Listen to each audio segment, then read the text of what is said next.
3 buwan pa lang to. Pwede ko pang... Alam mo bang sinasabi mo? Rodel, sabi mo ayaw ng asawa mong mag-ampon ng bata. Kaya ikaw ang may problema at hindi ako. Anak mo itong dinadala ko. Kaya dapat ikaw ang magpasya kung anong mangyayari dito. Ano bang nakabalot sa puso mo? Bakal? Hindi mo ba naisip na anak mo rin yan? Wala akong kaugnayan sa batang ito, Rodel. Inupahan mo lang ang katawan ko para may matirhan siya habang lumalaki. Binigyan mo ako ng pera para buhayin siya. Pwes, pwede mo akong bigyan ulit. Para... Simple, di ba? Simple para sa'yo dahil akala mo ginamit lang kita. Kaya wala kang pagmamahal sa bata. Pero paano ako? Alam mo bang wala akong ibang pinangarap kundi makita ang mukha ng batang yan? Ang tagal ko na siyang hinihintay. Kung ganun, hindi ka na dapat papigil pa kahit kanino. Kahit sa asawa mo.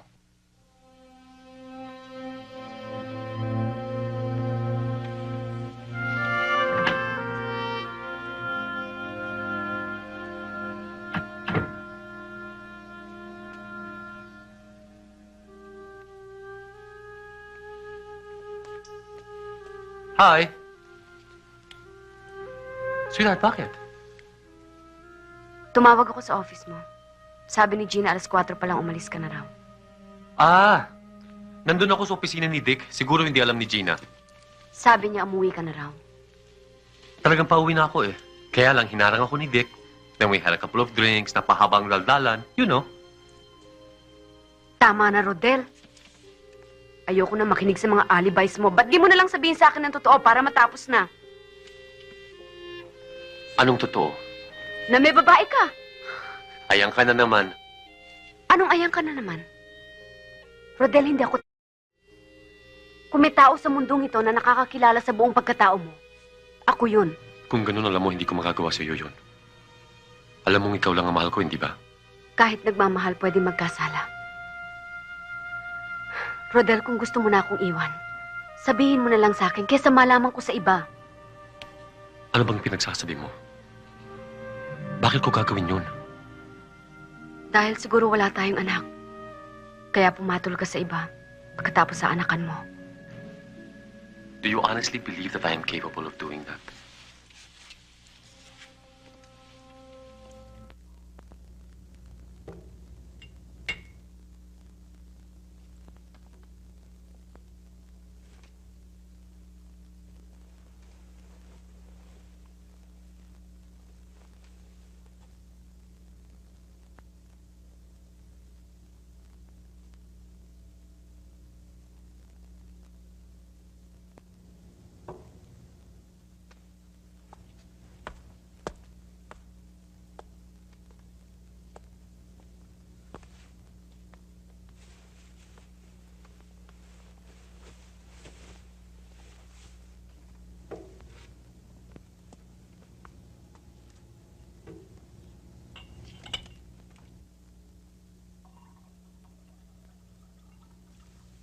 Alam mo, darling, galing ako kay Dayan kahapon eh.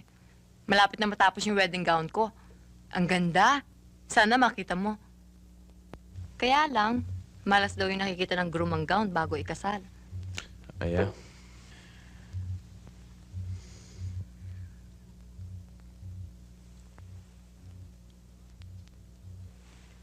Tumawag na rin ako sa printing press.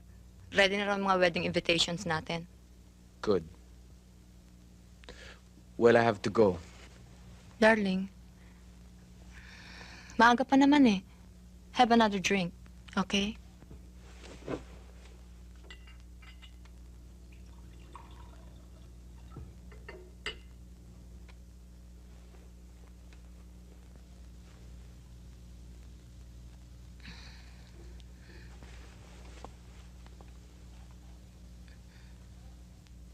Napaka-transparent mo, Eric.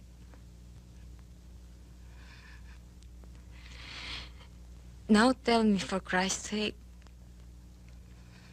Say it! Si Lisa, no? Huwag kang magkakaila sa akin. Alam ko. I'm not... Isang squatter lang ipapalit mo sa akin. Disgrasyada pa. Pakakasalan ko si Lisa.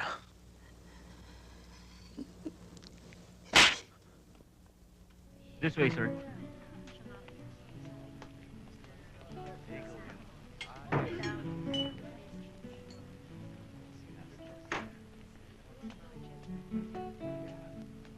Oh, halika na. Randy, hindi ako bagay dito eh. Halika na, umuwi na tayo. Hindi, akong bahala sa'yo. Halika na. Randy, pagtitingin na nila ako. Ano ka ba? Hindi sa'yo nakatingin yung mga yan sa akin. Upo ka na.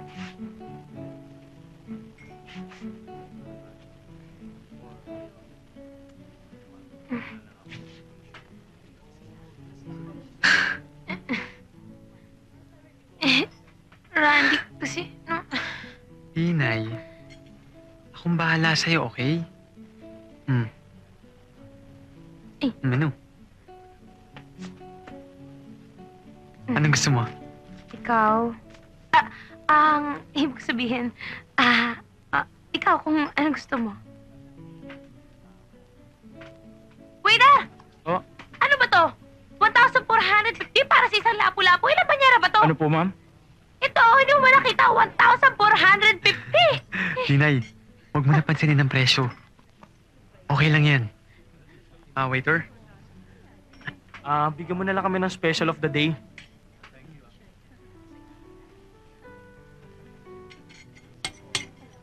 Randy, pwede magtanong? Pero huwag ka magagalit, ha? Ang alin? Bakit mo ginagawa to? Alin nga? Ito. Itong palabas na to. Ha? Bakit kailangan pakita mo sa kanya na kayang-kaya mo siyang palitan? Anong ibig mo sabihin? Ay, nako, Randy. Ito pa paraan mo para makuha mo siya uli?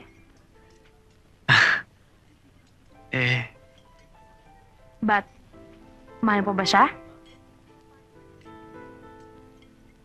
Well, may pinagsamahan kami. Diba na? Kaya nga, total, hindi mo naman sinasagot yung tanong ko eh. Sayang. Hindi ka rin makulit, ano? Ay, excuse lang, ah.